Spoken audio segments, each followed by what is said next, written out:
Hi friends, ಎಲ್ಲರಿಗೂ ನಿಮ್ಮ ಪ್ರೀತಿಯ ಯೂಟ್ಯೂಬ್ ಚಾನಲ್ಗೆ ಸುಸ್ವಾಗತ. ನೋಡಿ ಫ್ರೆಂಡ್ಸ್, ನಾವು ಇವತ್ತಿನ ತರಗತಿಯಲ್ಲಿ ಸೈನ್ಸ್ನ ಕೆಲವು ಪ್ರಶ್ನೆಗಳನ್ನು ಡಿಸ್ಕಷನ್ ಮಾಡ್ತಾ ಬರೋಣ. ಇದು 10th ಸ್ಟ್ಯಾಂಡರ್ಡ್ನ ಸೈನ್ಸ್ಗೆ ಸಂಬಂಧಪಟ್ಟಂಥ ಕ್ಲಾಸ್ ಆಗಿರುತ್ತೆ. ಎಲ್ಲರೂ ಕೇಳ್ತಾ ಇದ್ರು, ಸರ್ ನೀವು ಪಾರ್ಟ್ 1 ಅಷ್ಟು ಮಾಡಿದಿರಿ, ಪಾರ್ಟ್ 2 ಯಾಕೆ ಮಾಡಿಲ್ಲ ಅಂತೇಳಿ. ನೋಡಿ, ನಾನು ಅಲ್ಲಿ ಸ್ಟಾರ್ಟಿಂಗ್ನಲ್ಲಿ ಥಂಬ್ನೈಲಲ್ಲಿ ಏನು ಮಾಡಿರ್ತೀನಪ್ಪ ಅಂದರೆ 8th ಪಾರ್ಟ್ 1 ಅದು ಕೊಟ್ಟಿರ್ತೀನಲ್ಲ, ಅದು ಪಾರ್ಟ್ 1 ಅಂಥೇಳಿ ಅದು 4 ವಿಡಿಯೋಸ್ಗಳನ್ನ ಮಾಡಿದ್ದೀನಿ. ಅದರಲ್ಲಿ ಪಾರ್ಟ್ 1 ಇದೆ ಮತ್ತು ಪಾರ್ಟ್ 2 ಇದೆ. ಅದೇ ರೀತಿಯಾಗಿ 9th ಕೂಡ ಪಾರ್ಟ್ 1 ಇದೆ, ಪಾರ್ಟ್ 2 ಇದೆ.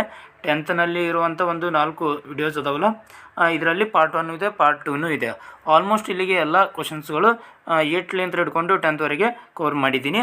ನೆಕ್ಸ್ಟ್ ಅಲ್ಲಿ 8th 10th ಒಳಗೆ ಯಾವುದಾದ್ರೂ ಉಳಿದಿತ್ತಪ್ಪ ಅಂದರೆ ನಾಳೆ ಕ್ಲಾಸ್ನಲ್ಲಿ ಒಂದು ಎಷ್ಟಾಗುತ್ತೆ ಅಷ್ಟು ನಾನು ಮಾಡಿ ಮುಗಿಸ್ಕೊಡ್ತೀನಿ. ಓಕೆನಾ? ನೀರು ತುಂಬಿದ ಗಾಜಿನ ಪಾತ್ರೆಯಲ್ಲಿ ಭಾಗಶಃ ಮುಳುಗಿದ ಪೆನ್ಸಿಲ್ ಬಾಗಿದಂತೆ ಕಾಣುವುದು ಅದಕ್ಕೆ ಕಾರಣ. ನೋಡಿ, ಈ ಕೆಳಗಿನ ಯಾವುದರಿಂದ ಒಂದು ನೀರು ತುಂಬಿರುವಂಥ ಒಂದು ಗಾಜಿನಲ್ಲಿ ಏನಾಗ್ತೈತಂತ ಪೆನ್ಸಿಲ್ ಬಾಗಿದಂತೆ ಕಾಣ್ತೈತಂತ ನೋಡ್ತಾ ಬರೋದಾದರೆ, ಇದು ಬೆಳಕಿನ ವಕ್ರೀಭವನ. ಎಲ್ಲಿ? ಬೆಳಕಿನ ವಕ್ರೀಭವನದಿಂದ ಈ ರೀತಿಯಾಗಿ ಕಾಣ್ತೈತಿ. ವಿದ್ಯುತ್ ಪ್ರವಾಹದ SI ಮಾನ. ನೋಡಿ, ವಿದ್ಯುತ್ ಪ್ರವಾಹದ SI ಮಾನ ಏನಪ್ಪ ಅಂದರೆ ಆಂಪಿಯರ್ ಅನ್ನೋದು ವಿದ್ಯುತ್ ಪ್ರವಾಹದ SI ಮಾನ. ಇದನ್ನು ನಾವು A ಎಂಬ ಅಕ್ಷರದಿಂದ ಗುರುತಿಸ್ತೀವಿ. ನೆಕ್ಸ್ಟ್, ವಿದ್ಯುದಾವೇಶದ SI ಮಾನ. ವಿದ್ಯುದಾವೇಶದ SI ಮಾನ ಏನಪ್ಪ ಅಂದರೆ ಕ್ಯೂಲಮ್ ಅನ್ನೋದು ವಿದ್ಯುದಾವೇಶದ SI ಮಾನ. ನೋಡಿ, ಇವತ್ತು ಈ ಚಾಪ್ಟರ್ನಲ್ಲಿ ಏನು, ಅಥವಾ ನಾನು ಇವತ್ತಿನ ಕ್ಲಾಸ್ನಲ್ಲಿ ಏನು SI ಮಾನಗಳ ಬಗ್ಗೆ ಹೇಳ್ತೀನಲ್ಲ, ಆಲ್ಮೋಸ್ಟ್ ಜಾಸ್ತಿ SI ಮಾನಗಳು ಅದಾವು. ಎಲ್ಲವೂ ಕೂಡ ಇಂಪಾರ್ಟೆಂಟ್ ಆಗಿರೋದು ಅದಾವು. ಪ್ರತಿಯೊಂದನ್ನು ಕೂಡ ನೋಟ್ ಮಾಡ್ಕೊಳ್ಳಿ. ಓಕೆನಾ? ನೆಕ್ಸ್ಟ್, ಒಂದು ದ್ರಾವಣ ಕೆಂಪು ಲಿಟ್ಮಸನ್ನು ನೀಲಿ ಬಣ್ಣಕ್ಕೆ ಬದಲಾಯಿಸಿದರೆ ಅದರ pH ಮೌಲ್ಯ. ನೋಡಿ, ಒಂದು ದ್ರಾವಣ ಏನು ಮಾಡ್ತಾ ಇದೆ, ಕೆಂಪು ಲಿಟ್ಮಸನ್ನು ನೀಲಿ ಬಣ್ಣಕ್ಕೆ ಬದಲಾಯಿಸ್ತದೆ. ಹಾಗಾದರೆ ಕೆಂಪು ಲಿಟ್ಮಸನ್ನು ನೀಲಿ ಬಣ್ಣಕ್ಕೆ ಬದಲಾಯಿಸೋದು ಯಾವುದು? ಪ್ರತ್ಯಾಮ್ಲ. ಯಾವುದು? ಪ್ರತ್ಯಾಮ್ಲಗಳು ಏನು ಮಾಡ್ತಾವೆ? ಕೆಂಪು ಲಿಟ್ಮಸನ್ನು ನೀಲಿ ಬಣ್ಣಕ್ಕೆ ಬದಲಾಯಿಸ್ತವೆ. ಹಾಗಾದರೆ ಪ್ರತ್ಯಾಮ್ಲದ pH ಮೌಲ್ಯ ಎಷ್ಟು? 7ಕ್ಕಿಂತ ಹೆಚ್ಚಿರ್ತೈತಿ. 7ಕ್ಕಿಂತ ಏನಿರ್ತೈತಿ? ಹೆಚ್ಚಿರ್ತೈತಿ. ಹಾಗಾದರೆ ಇದರಲ್ಲಿ 7ಕ್ಕಿಂತ ಹೆಚ್ಚಿರೋದು ಯಾವುದೈತಿ? 10. ಅಂದರೆ ಆಪ್ಷನ್ ಎ ಸರಿಯಾದ ಉತ್ತರ ಆಗುತ್ತೆ. ನೆಕ್ಸ್ಟ್, ಈ ಕೆಳಗಿನವುಗಳಲ್ಲಿ ಯಾವ ಪ್ರಕಾರದ ಔಷಧಗಳನ್ನು ಅಜೀರ್ಣದ ಚಿಕಿತ್ಸೆಗೆ ಬಳಸಲಾಗುತ್ತದೆ? ಇದಕ್ಕೆ ಸರಿಯಾದ ಉತ್ತರ ನೋಡ್ತಾ ಬರೋದಾದರೆ ಆಪ್ಷನ್ ಎ ಆಮ್ಲಶಾಮಕ. ಆಮ್ಲಶಾಮಕಗಳನ್ನು ನಾವೇನು ಮಾಡ್ತೀವಿ? ಅಜೀರ್ಣದ ಚಿಕಿತ್ಸೆಗೆ ಬಳಸ್ತೀವಿ. ರೋಧದ SI ಮಾನ. ರೋಧದ SI ಮಾನ ನೋಡ್ತಾ ಬರೋದಾದರೆ ಓಮ್. ಏನು? ಓಮ್. ಇದು ರೋಧದ SI ಮಾನ. ವಿದ್ಯುತ್ ಪ್ರವಾಹವನ್ನು ಅಳೆಯಲು ಬಳಸುವ ಉಪಕರಣ. ನೋಡಿ, ವಿದ್ಯುತ್ ಪ್ರವಾಹವನ್ನು ಅಳೆಯಲು ಯಾವ ಉಪಕರಣ ಬಳಸ್ತೀವಿ ಅಂದರೆ ಅಮ್ಮೀಟರನ್ನು ಬಳಸ್ತೀವಿ. ಯಾವುದನ್ನು? ಅಮ್ಮೀಟರ್. ಕಬ್ಬಿಣದ ಚೂರುಗಳಿಗೆ ಸಾರರಿಕ್ತ ಹೈಡ್ರೋಕ್ಲೋರಿಕ್ ಆಮ್ಲವನ್ನು ಸೇರಿಸಿದಾಗ ಏನಾಗುತ್ತದೆ? ನೋಡಿ, ಕಬ್ಬಿಣದ ಚೂರುಗಳಿಗೆ ಸಾರರಿಕ್ತ ಹೈಡ್ರೋಕ್ಲೋರಿಕ್ ಆಮ್ಲವನ್ನು ಸೇರಿಸಿದಾಗ ಏನಾಗ್ತೈತೆ ಅಂತ ಪ್ರಶ್ನೆ ಇದೆ. ಇದಕ್ಕೆ ಸರಿಯಾದ ಉತ್ತರ ಹೈಡ್ರೋಜನ್ ಅನಿಲ ಮತ್ತು ಕಬ್ಬಿಣದ ಕ್ಲೋರೈಡ್ ಉಂಟಾಗುತ್ತೆ. ಹೈಡ್ರೋಜನ್ ಅನಿಲ ಮತ್ತು ಕಬ್ಬಿಣದ ಕ್ಲೋರೈಡ್ ಉಂಟಾಗುತ್ತೆ. ನೆಕ್ಸ್ಟ್, ಸಮೀಪ ದೃಷ್ಟಿ ದೋಷವನ್ನು ನಿವಾರಿಸಲು ಬಳಸುವ ಮಸೂರ ಡ್ಯಾಶ್. ನೋಡಿ, ಸಮೀಪ ದೂರದೃಷ್ಟಿ ಹೊಂದಿರುವಂಥ ವ್ಯಕ್ತಿಯು ಅದನ್ನು ನಿವಾರಣೆಗಾಗಿ ವೈದ್ಯರು ಯಾವ ಮಸೂರವನ್ನು ಬಳಸಲು ಸೂಚಿಸ್ತಾರೆ ಅಂತೇಳಿ ಪ್ರಶ್ನೆ ಇದೆ. ಇದಕ್ಕಾಗಿ ಸರಿಯಾದ ಉತ್ತರ ನಿಮ್ನ ಮಸೂರ. ಯಾವ ಮಸೂರ? ನಿಮ್ನ ಮಸೂರವನ್ನು ಸೂಚಿಸ್ತಾರೆ ವೈದ್ಯರು. ಹಾಗಾದರೆ ಇದನ್ನು ಯಾವ ರೀತಿ ನೆನಪಿಟ್ಕೋಬೇಕಪ್ಪ ಅಂದರೆ ಸನಿ ದಪ ಅಂತೇಳಿ ನೆನಪಿಟ್ಕೋರಿ. ಸನಿ ದಪ. ಸ ಅಂದರೆ ಸಮೀಪ ದೃಷ್ಟಿದೋಷ, ನಿ ಅಂದರೆ ನಿಮ್ನ ಮಸೂರ. ಸಮೀಪ ದೃಷ್ಟಿದೋಷ ಹೊಂದಿರುವಂಥ ವ್ಯಕ್ತಿ ನಿಮ್ನ ಮಸೂರವನ್ನು ಬಳಸಿ ಅದನ್ನು ನಿವಾರಿಸ್ತಾರೆ. ದ ಅಂದರೆ ದೂರದೃಷ್ಟಿದೋಷ. ದೂರದೃಷ್ಟಿದೋಷ ಹೊಂದಿರುವಂಥ ವ್ಯಕ್ತಿ ಪೀನ್ ಮಸೂರವನ್ನು ಬಳಸ್ತಾರೆ. ಯಾವುದು? ಪೀನ್ ಮಸೂರ. ಈ ರೀತಿಯಾಗಿ ಸನಿ ದಪ ಅಂತೇಳಿ ನೀವು ನೆನಪಿಟ್ಕೋಬೇಕು. ಓಕೆನಾ? ನೆಕ್ಸ್ಟ್, ಒಬ್ಬ ವ್ಯಕ್ತಿಗೆ ದೂರದ ವಸ್ತುಗಳು ಸ್ಪಷ್ಟವಾಗಿ ಕಾಣುತ್ತಿವೆ. ಒಬ್ಬ ವ್ಯಕ್ತಿಗೆ, ಇಲ್ಲಿ ಒಬ್ಬ ವ್ಯಕ್ತಿ ನಿಂತನ ತಿಳ್ಕೊಳ್ಳಿ. ಹೌದಾ? ಈ ಒಬ್ಬ ವ್ಯಕ್ತಿಗೆ ದೂರದ ವಸ್ತುಗಳು ಏನಾಗತ್ತವು? ಸ್ಪಷ್ಟವಾಗಿ ಕಾಣಕತ್ತವು. ಆದರೆ ಸಮೀಪದ ವಸ್ತುಗಳು ಏನು ಮಾಡ್ತಾ ಇಲ್ಲ? ಕಾಣುತ್ತಿಲ್ಲ. ಇಲ್ಲಿ ವಸ್ತುಗಳು ಇವನಿಗೆ ಕಾಣ್ತಾ ಇಲ್ಲ, ಆದರೆ ಇಲ್ಲಿ ವಸ್ತುಗಳು ಕಾಣಕತ್ತವು. ಹಾಗಾದರೆ ಆ ವ್ಯಕ್ತಿ ಅನುಭವಿಸುತ್ತಿರುವ ದೋಷ ಯಾವುದು ಅದೇ ಪ್ರಶ್ನೆಗೆ ಇದ್ದಾರೆ. ಇದಕ್ಕೆ ಸರಿಯಾದ ಉತ್ತರ ಏನಪ್ಪ ಅಂದರೆ ದೂರದೃಷ್ಟಿ ದೋಷ ಅಥವಾ ಹೈಪರ್ಮೆಟ್ರೋಪಿಯಾ. ನೋಡಿ, ದೂರದ ವಸ್ತುಗಳು ಕಾಣ್ತಾವೆ ಆದರೆ ಸಮೀಪದ ವಸ್ತುಗಳು ಕಾಣಲ್ಲ ಅಂದರೆ ದೂರದೃಷ್ಟಿ ದೋಷ ಅಥವಾ ಹೈಪರ್ಮೆಟ್ರೋಪಿಯಾ ಅಂತೇಳಿ ಕರಿತೀವಿ. ಹೌದಾ? ನೆಕ್ಸ್ಟ್, ದೂರದೃಷ್ಟಿ ದೋಷವುಳ್ಳ ವ್ಯಕ್ತಿಗೆ ವೈದ್ಯರು ಯಾವ ವಿಧದ ಮಸೂರಿನ ಕನ್ನಡಕವನ್ನು ಬಳಸಲು ಸೂಚಿಸುತ್ತಾರೆ? ಇದಕ್ಕೆ ಸರಿಯಾದ ಉತ್ತರ ಪೀನ್ ಮಸೂರ. ನೋಡಿ, ಹೈಪರ್ಮೆಟ್ರೋಪಿಯಾ ಹೊಂದಿರುವಂಥ ವ್ಯಕ್ತಿಗೆ ಪೀನ್ ಮಸೂರವನ್ನು ಬಳಸಲು ಸೂಚಿಸ್ತಾರೆ. ಕನ್ನಡಕದಲ್ಲಿ ಪೀನ್ ಮಸೂರ. ಓಕೆನಾ? ನೆಕ್ಸ್ಟ್, ಸಮೀಪ ದೃಷ್ಟಿ ದೋಷ ಅಥವಾ ಮಯೋಪಿಯಾ ಅಂತ ಕರಿತೀವಿ ಅದನ್ನು. ಮಯೋಪಿಯಾ ಹೊಂದಿರುವಂಥ ವ್ಯಕ್ತಿಗೆ ವಸ್ತುವಿನ ಪ್ರತಿಬಿಂಬವು ಎಲ್ಲಿ ಮೂಡುತ್ತದೆ? ನೋಡಿ, ಸಮೀಪ ದೃಷ್ಟಿ ದೋಷ ಅಥವಾ ಮಯೋಪಿಯಾ ಹೊಂದಿರುವಂಥ ವ್ಯಕ್ತಿಗೆ ವಸ್ತುವಿನ ಪ್ರತಿಬಿಂಬ ಎಲ್ಲಿ ಮೂಡ್ತೈತೆ ಅಂತೇಳಿ ಪ್ರಶ್ನೆಯನ್ನು ಕೇಳಲಾಗಿದೆ. ಇದಕ್ಕೆ ಸರಿಯಾದ ಉತ್ತರ ನಾವು ನೋಡ್ತಾ ಬರೋದಾದರೆ ರೆಟಿನಾದ ಮುಂಭಾಗದಲ್ಲಿ ಮೂಡ್ತೈತಿ. ಎಲ್ಲಿ? ರೆಟಿನಾದ ಮುಂಭಾಗದಲ್ಲಿ. ಹೈಪರ್ಮೆಟ್ರೋಪಿಯಾ ಹೊಂದಿರುವಂಥ ವ್ಯಕ್ತಿಗೆ ವಸ್ತುವಿನ ಪ್ರತಿಬಿಂಬವು ಎಲ್ಲಿ ರೂಪುಗೊಳ್ಳುತ್ತದೆ? ಹೈಪರ್ಮೆಟ್ರೋಪಿಯಾ ಹೊಂದಿರುವಂಥ ವ್ಯಕ್ತಿಗೆ ವಸ್ತುವಿನ ಪ್ರತಿಬಿಂಬ ಎಲ್ಲಿ ರೂಪುಗೊಳ್ತೈತಪ್ಪ ಅಂದರೆ ರೆಟಿನಾದ ಹಿಂಭಾಗದಲ್ಲಿ ರೂಪುಗೊಳ್ತೈತಿ. ಎಲ್ಲಿ? ರೆಟಿನಾದ ಹಿಂಭಾಗದಲ್ಲಿ. ಈ ಕೆಳಗಿನ ಯಾವುದು ಅಥವಾ ಯಾವುವು ವಿದ್ಯುತ್ ಪ್ರವಾಹದ ಉಷ್ಣೋತ್ಪಾದನಾ ಪರಿಣಾಮದ ಮೇಲೆ ಕಾರ್ಯನಿರ್ವಹಿಸುತ್ತವೆ ಅಂತ ಪ್ರಶ್ನೆ ಇದೆ.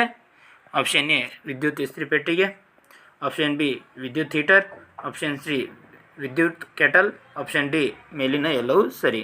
ಇದಕ್ಕೆ ಸರಿಯಾದ ಉತ್ತರ ಮೇಲಿನ ಎಲ್ಲವೂ ಸರಿ. ನೋಡಿ, ವಿದ್ಯುತ್ ಪ್ರವಾಹದ ಉಷ್ಣೋತ್ಪಾದನಾ ಪರಿಣಾಮದ ಮೇಲೆ ಕಾರ್ಯನಿರ್ವಹಿಸೋದು ವಿದ್ಯುತ್ ಇಸ್ತ್ರಿಪೆಟ್ಟಿಗೆ, ಅದರ ಮೇಲೆ ಕಾರ್ಯನಿರ್ವಹಿಸ್ತೈತಿ. ವಿದ್ಯುತ್ ಹೀಟರ್, ನೆಕ್ಸ್ಟ್ ವಿದ್ಯುತ್ ಕೆಟಲ್, ನೆಕ್ಸ್ಟ್ ವಿದ್ಯುತ್ ಒಲೆ ಇವೆಲ್ಲವೂ ಕೂಡ ಈ ವಿದ್ಯುತ್ ಪ್ರವಾಹದ ಉಷ್ಣೋತ್ಪಾದನಾ ಪರಿಣಾಮದ ಮೇಲೆ ಕಾರ್ಯವನ್ನು ನಿರ್ವಹಿಸ್ತವು. ನೆಕ್ಸ್ಟ್, ವಿದ್ಯುತ್ ಸಾಮರ್ಥ್ಯದ ಅಂತಾರಾಷ್ಟ್ರೀಯ ಏಕಮಾನ. ಇದಕ್ಕೆ ಸರಿಯಾದ ಉತ್ತರ ವ್ಯಾಟ್. ವ್ಯಾಟ್ ಅನ್ನೋದು ವಿದ್ಯುತ್ ಸಾಮರ್ಥ್ಯದ ಅಂತಾರಾಷ್ಟ್ರೀಯ ಏಕಮಾನವಾಗಿದೆ. ರೋಧಶೀಲತೆಯ SI ಮಾನ. ಇದಕ್ಕೆ ಸರಿಯಾದ ಉತ್ತರ ನೋಡ್ತಾ ಬರೋದಾದರೆ ಓಮ್ ಮೀಟರ್. ಓಮ್ ಮೀಟರ್ ಅನ್ನೋದು ರೋಧಶೀಲತೆಯ ಅಂತಾರಾಷ್ಟ್ರೀಯ ಏಕಮಾನವಾಗಿದೆ. ವಿದ್ಯುತ್ ವಿಭವಾಂತರದ SI ಮಾನ. ವಿದ್ಯುತ್ ವಿಭವಾಂತರದ SI ಮಾನ ವೋಲ್ಟ್. ಏನು? ವೋಲ್ಟ್. ಫ್ಲೆಮಿಂಗ್ನ ಎಡಗೈ ನಿಯಮದಲ್ಲಿ ಮಧ್ಯದ ಬೆರಳು ಏನನ್ನು ಸೂಚಿಸುತ್ತದೆ? ಫ್ಲೆಮಿಂಗ್ನ ಎಡಗೈ ನಿಯಮದಲ್ಲಿ ಮಧ್ಯದ ಬೆರಳಿದೆಯಲ್ಲ, ಅದು ಏನನ್ನು ಸೂಚಿಸುತ್ತದೆ ಅಂತ ಪ್ರಶ್ನೆ ಇದೆ. ಇದಕ್ಕೆ ಸರಿಯಾದ ಉತ್ತರ ವಿದ್ಯುತ್ ಪ್ರವಾಹದ ದಿಕ್ಕು. ಮಧ್ಯದ ಬೆರಳು ಏನನ್ನು ಸೂಚಿಸ್ತೈತಿ? ವಿದ್ಯುತ್ ಪ್ರವಾಹದ ದಿಕ್ಕನ್ನು ಸೂಚಿಸ್ತೈತಿ. ಫ್ಲೆಮಿಂಗ್ನ ಎಡಗೈ ನಿಯಮದಲ್ಲಿ ತೋರು ಬೆರಳು ಏನನ್ನು ಸೂಚಿಸುತ್ತದೆ? ಇದಕ್ಕೆ ಸರಿಯಾದ ಉತ್ತರ ನೋಡ್ತಾ ಬರೋದಾದರೆ ಕಾಂತಕ್ಷೇತ್ರದ ದಿಕ್ಕು.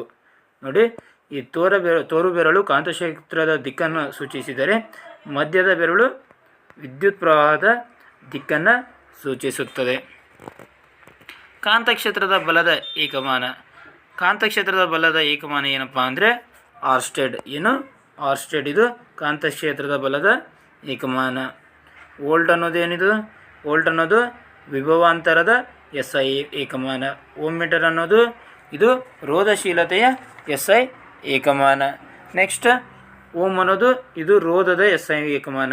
ಇದು ರೋಧಶೀಲತೆ. ನೆಕ್ಸ್ಟ್, ವೋಲ್ಟ್ ಅನ್ನೋದು ವಿದ್ಯುತ್ನ ವಿಭವಾಂತರ. ಓಕೆನಾ? ನೆಕ್ಸ್ಟ್, ಆರ್ಸ್ಟೆಡ್ ಅನ್ನೋದು ಕಾಂತಕ್ಷೇತ್ರ ಬಲದ ಏಕಮಾನ. ಗೃಹ ಬಳಕೆಗಾಗಿ ಬಳಸುವ ವಿದ್ಯುತ್ ಡ್ಯಾಶ್. ನೋಡಿ, ನಮ್ಮ ಮನೆಯಲ್ಲಿ ಬಳಸುವಂಥ ವಿದ್ಯುತ್ ಯಾವುದು ಇರ್ತೈತಪ್ಪ ಅಂದರೆ 220 ವೋಲ್ಟ್ ಪರ್ಯಾಯ ವಿದ್ಯುತ್ ಇರ್ತೈತಿ. ಅಲ್ಟರ್ನೇಟಿವ್ ಕರೆಂಟ್ ಇರ್ತೈತಿ. ಅದರಲ್ಲೂ ಎಷ್ಟು ವೋಲ್ಟ್? 220 ವೋಲ್ಟ್ ಇರ್ತೈತಿ. ಓಕೆನಾ? ನೆಕ್ಸ್ಟ್, ಸ್ವಪೋಷಕಗಳು ಈ ಕೆಳಗಿನ ಯಾವ ಪೋಷಣಾ ಸ್ತರದಲ್ಲಿ ಬರುತ್ತವೆ? ಸ್ವಪೋಷಕಗಳು ಈ ಕೆಳಗಿನ ಯಾವ ಪೋಷಣಾ ಸ್ತರದಲ್ಲಿ ಬರ್ತಾವಪ್ಪ ಅಂದರೆ ಮೊದಲ ಪೋಷಣಾ ಸ್ತರದಲ್ಲಿ ಬರ್ತವೆ. ಯಾವುದು? ಮೊದಲ ಪೋಷಣಾ ಸ್ತರ. ಈ ಕೆಳಗಿನ ಯಾವ ಜೀವಿಯು ಎರಡನೇ ಪೋಷಣಾ ಸ್ತರದಲ್ಲಿ ಬರುತ್ತದೆ? ನೋಡಿ, ಈ ಕೆಳಗಿನ ಯಾವ ಜೀವಿ ಎರಡನೇ ಪೋಷಣಾ ಸ್ತರದಲ್ಲಿ ಬರುತ್ತೆ ಅಂತ ಪ್ರಶ್ನೆ ಇದೆ. ಇದಕ್ಕೆ ಸರಿಯಾದ ಉತ್ತರ ಜಿಂಕೆ. ಜಿಂಕೆಯು ಎರಡನೇ ಪೋಷಣಾ ಸ್ತರದಲ್ಲಿ ಬರ್ತೈತಿ. ಅಥವಾ ಟೋಟಲ್ ಆಗಿ ನಾವು ಹೇಳೋದಾದರೆ ಸಸ್ಯಾಹಾರಿಗಳು ಎಲ್ಲವೂ ಕೂಡ ಯಾವುದರಲ್ಲಿ ಬರ್ತಾವೆ ಅಂದರೆ ಎರಡನೇ ಪೋಷಣ ಸ್ತರದಲ್ಲಿ ಬರ್ತಾವೆ. ಓಝೋನ್ ಪದರವು ಎಲ್ಲಿ ಕಂಡುಬರುತ್ತದೆ? ಓಝೋನ್ ಪದರ ಎಲ್ಲಿ ಕಂಡುಬರ್ತೈತಪ್ಪ ಅಂದರೆ ಸ್ಟ್ರಾಟೋಸ್ಫಿಯರ್ನಲ್ಲಿ ಕಂಡುಬರ್ತೈತೆ. ಸ್ಟ್ರಾಟೋಸ್ಫಿಯರ್ ಅಥವಾ ಇದನ್ನು ಸಮೋಷ್ಣ ಮಂಡಲ ಅಂತ ಕರಿತೀವಿ. ಯಾವ ಮಂಡಲ? ಸಮೋಷ್ಣ ಮಂಡಲ. ಈ ಸಮೋಷ್ಣ ಮಂಡಲದಲ್ಲಿ ಓಝೋನ್ ಪದರ ಕಂಡುಬರ್ತೈತಿ.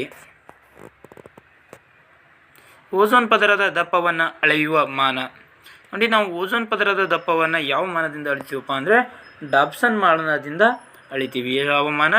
ಡಾಬ್ಸನ್ ಮಾನ. ಓಝೋನ್ ಪದರದ ಕಾರ್ಯ ನೋಡಿ. ಓಝೋನ್ ಪದರದ ಕಾರ್ಯ ಏನಪ್ಪ ಅಂದರೆ ಇದು ಸೌರ ಬೆಳಕಿನಿಂದ ಬರುವಂಥ ಯಾವ ವಿಕಿರಣಗಳನ್ನು, ನೇರಳಾತೀತ ವಿಕಿರಣಗಳನ್ನು ಭೂಮಿಯ ನೇರಳಾತೀತ ವಿಕಿರಣಗಳಿಂದ ಏನು ಮಾಡ್ತೈತಿ? ಭೂಮಿಯ ಮೇಲ್ಮೈಯನ್ನು ರಕ್ಷಿಸ್ತೈತಿ ಅಂತ ಕೂಡ ಹೇಳ್ಬೋದು. ಅಥವಾ ಈಗ ಸೌರ ಬೆಳಕಿನಿಂದ ಬರುವಂಥ ನೇರಳಾತೀತ ಕಿರಣಗಳನ್ನು ಸೋಸಿ ಭೂಮಿಗೆ ಬಿಡ್ತೈತೆ ಅಂತ ಕೂಡ ನಾವು ಹೇಳ್ಬೋದು. ಹಾಗಾದರೆ ಸರಿಯಾದ ಉತ್ತರ ಆಪ್ಷನ್ ಬಿ, ಸೌರ ಬೆಳಕಿನಿಂದ ಬರುವ ನೇರಳಾತೀತ ವಿಕಿರಣಗಳಿಂದ ಭೂಮಿಯ ಮೇಲ್ಮೈಯನ್ನು ರಕ್ಷಿಸ್ತೈತಿ. ಓಝೋನ್ ಇದು ಡ್ಯಾಶ್ ನೋಡಿ. ಓಝೋನ್ ಇದು ಡ್ಯಾಶ್ ಅಂತ ಕೊಟ್ಟಿದ್ದಾರೆ. ನಾವು ಇಲ್ಲೇನು ನೋಡ್ಬೇಕಪ್ಪ ಅಂದರೆ ಕೆಳಗೆ ಆಪ್ಷನ್ಗಳನ್ನು ನೋಡಬೇಕು, ಆಪ್ಷನ್ ಮೂಲಕ ಹೋಗಬೇಕು. ಇದು ಓಝೋನ್ ಅನ್ನೋದು ಏನಪ್ಪ ಅಂದರೆ ಆಮ್ಲಜನಕದ 3 ಪರಮಾಣುಗಳಿಂದ ರೂಪುಗೊಂಡೈತಿ. ಆಮ್ಲಜನಕದ 3 ಪರಮಾಣುಗಳಿಂದ ಓಝೋನ್ ರೂಪುಗೊಂಡೈತಿ. ಯಾವ ರೀತಿಯಪ್ಪ ಅಂದರೆ O3 ಅಂತ ಕರಿತೀವಿ. ಏನಂತ ಕರಿತೀವಿ? O3. ಓಝೋನ್ ಪದರದ ರಂಧ್ರಕ್ಕೆ ಕಾರಣವಾದ ಅನಿಲ ನೋಡಿ. ಕೆಳಗೆ ಕೊಟ್ಟಿರುವಂಥ ಯಾವ ಅನಿಲವು ಓಝೋನ್ ಪದರದ ರಂಧ್ರಕ್ಕೆ ಕಾರಣವಾಗಿದೆ ಅಂತ ನೋಡ್ತಾ ಬರೋದಾದರೆ ಕ್ಲೋರೋಫ್ಲೋರೋಕಾರ್ಬನ್ ಅಥವಾ ಇದನ್ನು CFC ಅಂತ ಕರಿತೀವಿ. CFC ಇದು ಓಝೋನ್ ಪದರದ ರಂಧ್ರಕ್ಕೆ ಕಾರಣವಾಗಿದೆ. ಈ ಕೆಳಗಿನವುಗಳಲ್ಲಿ ಯಾವುದು ಸಸ್ಯ ಹಾರ್ಮೋನ್ ನೋಡಿ. ಈ ಕೆಳಗೆ ಒಂದು 4 ಹಾರ್ಮೋನ್ಗಳನ್ನು ನೀಡಲಾಗಿದೆ. ಇದರಲ್ಲಿ ಯಾವುದು ಸಸ್ಯ ಹಾರ್ಮೋನ್ ಅಂತ ಕೇಳಲಾಗಿದೆ. Option A insulin, option B thyroxine, option C oestrogen, option D cytokinin. ಇದಕ್ಕೆ ಸರಿಯಾದ ಉತ್ತರ ಆಪ್ಷನ್ ಡಿ ಸೈಟೋಕೈನಿನ್. ಸೈಟೋಕೈನಿನ್ ಅನ್ನೋದು ಇದೊಂದು ಸಸ್ಯ ಹಾರ್ಮೋನ್. ಉಳಿದಂತೆ ಇನ್ಸುಲಿನ್, ಥೈರಾಕ್ಸಿನ್ ಮತ್ತು ಈಸ್ಟ್ರೋಜನ್ ಇವು 3 ಕೂಡ ಪ್ರಾಣಿ ಹಾರ್ಮೋನ್ಗಳಾಗಿವೆ. ಪ್ರಾಣಿ ಹಾರ್ಮೋನ್. ಓಕೆನಾ? ಎಸ್. ನೆಕ್ಸ್ಟ್, 2 ನರಕೋಶಗಳ ನಡುವಿನ ಅಂತರವನ್ನು ಹೀಗೆಂದು ಕರೆಯುತ್ತಾರೆ. 2 ನರಕೋಶಗಳ ನಡುವಿನ ಅಂತರವನ್ನು ಏನಂತ ಕರೀತಾರಪ್ಪ ಅಂದರೆ ಸಂಸರ್ಗ ಅಂತ ಕರೀತಾರೆ. ಏನಂತ ಕರೀತಾರೆ? ಸಂಸರ್ಗ. ಋಸ್ವಮಂಡಲದ ಸಂದರ್ಭದಲ್ಲಿ ಮಂಡಲದಲ್ಲಿನ ವಿದ್ಯುತ್ ಪ್ರವಾಹವು ಡ್ಯಾಶ್ ನೋಡಿ. ಋಸ್ವಮಂಡಲದ ಸಂದರ್ಭದಲ್ಲಿ ಮಂಡಲದಲ್ಲಿನ ವಿದ್ಯುತ್ ಪ್ರವಾಹ ಏನಾಗ್ತೈತಿ ಅಂತ ಕೇಳಿದ್ದಾರೆ. ಇದಕ್ಕೆ ಸರಿಯಾದ ಉತ್ತರ ಬಹಳ ಹೆಚ್ಚಾಗುತ್ತದೆ. ಏನಾಗ್ತೈತಿ? ಬಹಳ ಹೆಚ್ಚಾಗುತ್ತದೆ. ನೆಕ್ಸ್ಟ್, ಕಬ್ಬಿಣದ ಕಾವಲಿ ತುಕ್ಕು ಹಿಡಿಯದಂತೆ ತಡೆಗಟ್ಟಲು ಈ ಕೆಳಗಿನ ಯಾವ ವಿಧಾನ ಸೂಕ್ತವಾಗಿದೆ ನೋಡಿ. ಕಬ್ಬಿಣದ ಕಾವಲಿ ತುಕ್ಕು ಹಿಡಿಯದಂತೆ ಅದನ್ನು ತಡೆಗಟ್ಟಲು ಯಾವ ವಿಧಾನ ಸೂಕ್ತವಾಗುತ್ತದೆ ಪ್ರಶ್ನೆ ಇದೆ. ಇದಕ್ಕೆ ಸರಿಯಾದ ಉತ್ತರ ಆಪ್ಷನ್ ಸಿ ಸತುವಿನ ಲೇಪನ ಮಾಡುವುದು. ಸತುವಿನ ಲೇಪನ ಮಾಡುವುದರ ಮೂಲಕ ನಾವು ಕಬ್ಬಿಣದ ಕಾವಲಿ ತುಕ್ಕು ಹಿಡಿಯದಂತೆ ತಡೆಗಟ್ಟಬಹುದು.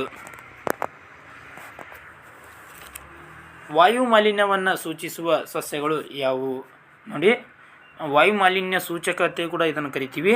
ಯಾವ ಸಸ್ಯಪ್ಪ ಅಂದರೆ ಕಲ್ಲು ಹೂಗಳು ಇದು ವಾಯು ಮಾಲಿನ್ಯ ಸೂಚಕವಾಗಿದೆ. ಆಹಾರವನ್ನು ಪಿಷ್ಟದ ರೂಪದಲ್ಲಿ ಸಂಗ್ರಹಿಸುವ ಸಸ್ಯದ ಭಾಗ ಡ್ಯಾಶ್ ನೋಡಿ.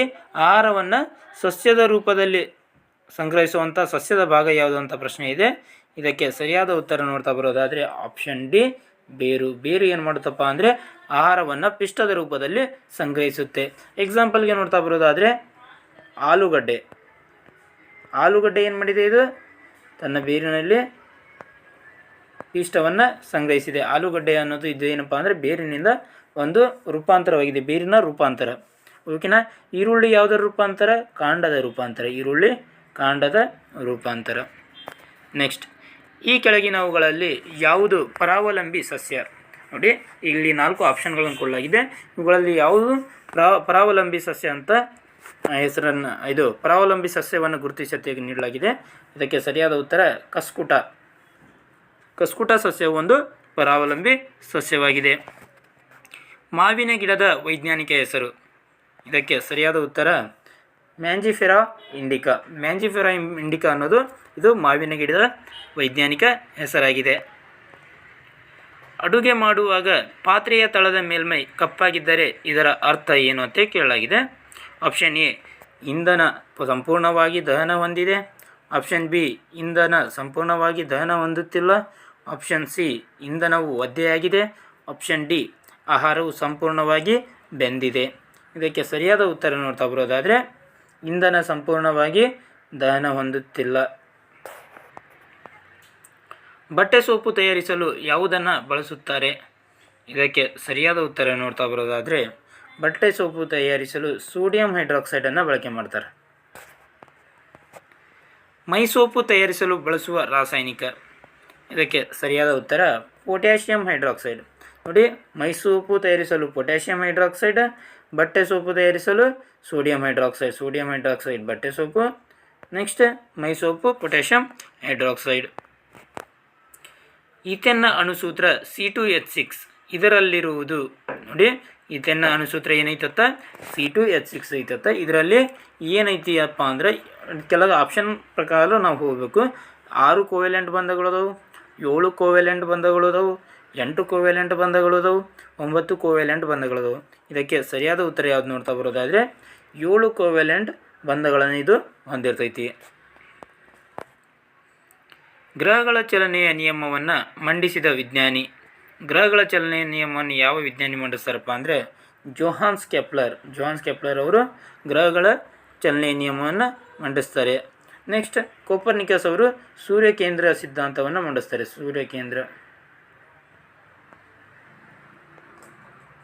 ಈ ಸಿದ್ಧಾಂತವನ್ನು ಮಂಡಿಸಿದವರು ಯಾರು? ಕೋಪರ್ನಿಕಸ್. ಓಕೆನಾ?